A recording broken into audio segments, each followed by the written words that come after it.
आदरणीय काका ने 311 गांव डांग जिला में बताए और इन 311 गांव में से आज 151 मंदिर, जिनमें 3 प्रकार के मंदिर हैं, हनुमान जी के मारुति, महाबली और बाहुबली, 3 प्रकार के इन मंदिरों के निर्माण में आज 151 मंदिर पूरे हो चुके और उनका विधिवत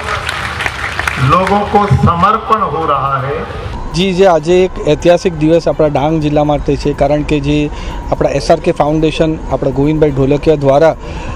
311 गाम में 311 हनुमान भगवान मंदिर बनावવાનું જે સંકલ્પ લીધું છે, ત્યારે આજે 144 થી લઈને 151 લગીને મંદિરનું લોકાર્પણનો પ્રસંગમાં આજે આપણા ગુજરાત રાજ્યના રાજ્યપાલ આચાર્ય દેવવ્રતજી અને બધા અમારા સનિષ્ઠ આગેવાનો, રાજ્યસભાના સાંસદો બધા અહીંયા ઉપસ્થિતિમાં તેને એક ભવ્ય ઉજવણી થઈ છે। આ એક ભગીરથ કાર્ય થઈ છે, તેમાં અમારી સરકાર પણ પૂરેપૂરી રીતે સહયોગ આપી રહ્યો છે અને આ રીતે જ આપણું ડાંગ આગળ વધે એના માટે પૂરો પ્રયાસ કરી રહ્યા છે। અમારી તમામ માહિતીથી અપડેટ રહેવા માટે જોડાયેલા રહો S9 ન્યૂઝ સાથે।